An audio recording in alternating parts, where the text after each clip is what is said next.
What if biological weapons were unleashed in today's world? Let's explore the terrifying possibilities. In this video, we'll delve into the potential impacts of biological weapons on modern society, their historical usage, the challenges they present, and the measures needed to mitigate their threats. Biological weapons are defined as non-human organisms or substances derived from living organisms used to inflict harm on enemies. Compared to conventional weapons, biological weapons are harder to detect, and have been used in warfare since ancient times.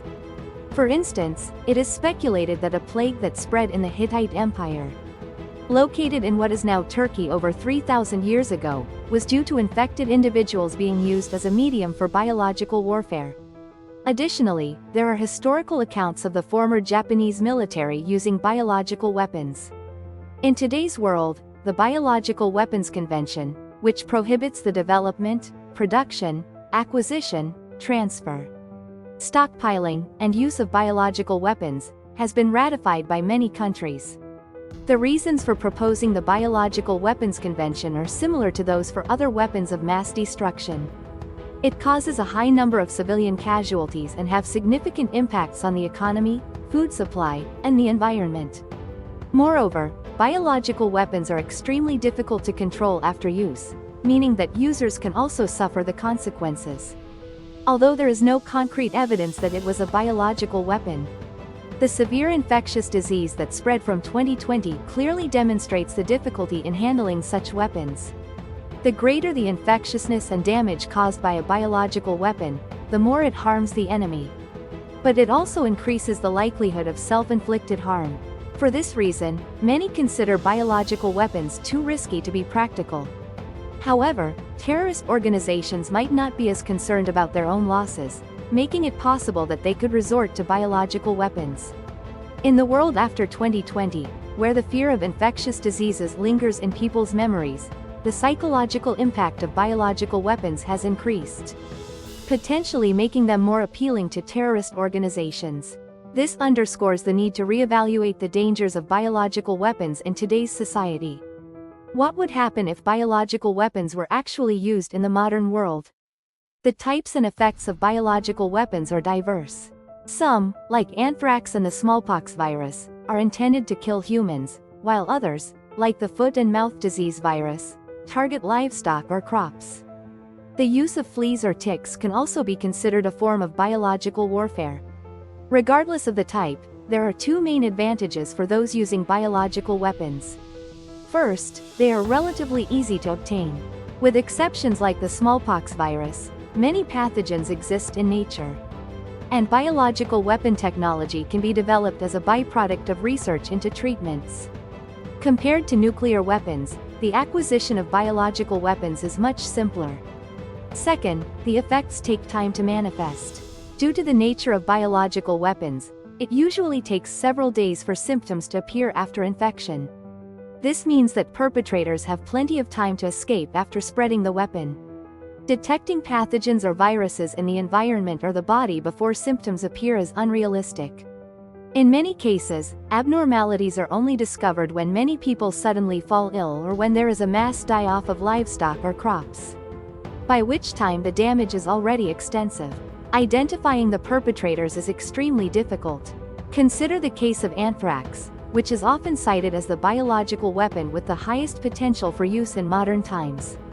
When anthrax infects the skin, the mortality rate is about 20%, and it exceeds 90% when it infects the lungs, making it an extremely dangerous infection. While it does not easily spread from person to person, anthrax spores can persist in the environment for years, making it easy to disseminate.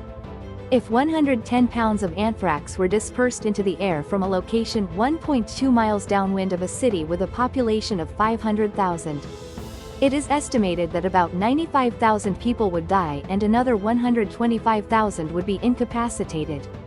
The effects would extend over 12 miles, including livestock infections, greatly enlarging the impact area. In such a scenario, it would not be surprising if the city's functions were completely paralyzed. Moreover, the impact of biological weapons is not limited to directly causing deaths. In an era where information spreads instantly via the internet, Horrific and sensational incidents disseminated by the media can induce fear and panic among the population. The capabilities of the attackers may be exaggerated, and if the perpetrators are terrorists, their motives and objectives might also spread among the public. In fact, the anthrax attacks in the United States in 2001 saw many of these scenarios play out. Shortly after the September 11th attacks, envelopes containing anthrax were sent to television stations and members of Congress, resulting in 22 infections and 5 deaths. As the incident gained attention, people mistakenly believed they were infected with anthrax and rushed to medical facilities. And pranks involving sending white powder caused widespread social unrest. Identifying the suspects took 7 years. These outcomes could occur with any existing infectious disease, but the potential for more severe issues has increased with advancements in biotechnology. For instance, CRISPR-Cas9 technology, known as genome editing, allows specific genes to be inserted into an organism's genome, which could be easily applied to create highly effective biological weapons, raising significant concerns. There is a possibility of endowing microorganisms with resistance to antibiotics or the ability to evade the human immune system, making them extremely useful as biological weapons. Additionally, the fact that the production of biological weapons could become cheaper and faster should not be overlooked. Furthermore, it has been pointed out that as technology advances, pathogens that only affect specific individuals could emerge, overcoming the weaknesses of current biological weapons. What should nations and societies do to address the dangers of biological weapons? It is suggested that along with infection control measures, it is effective to establish strategies to deal with biological weapons and to formulate specific measures. The aim is to make it well known domestically and internationally that the response to biological weapons is comprehensive, thereby deterring their use. However, allocating budget and personnel to unprecedented situations is particularly challenging for humanity. In reality, many countries and regions are being criticized for their lack of preparedness against the threat of biological weapons. In the current structure of human society, it might be wise to always keep a vigilant eye on infectious diseases and respond excessively to any abnormalities. It is essential to remember that while the advancement of biotechnology increases the threat level of biological weapons, it also has the potential to save many human lives. As with many other technologies, the technology itself is neither good nor bad, it all depends on how it is used by humans. We should fully utilize the positive aspects of technology and collectively suppress its negative aspects. In today's world, where technological progress is accelerating, the way society interacts with technology may hold the key to human development. Thank you for watching. Don't forget to like, comment, and subscribe for more insightful content. Take care and see you in the next video. Goodbye.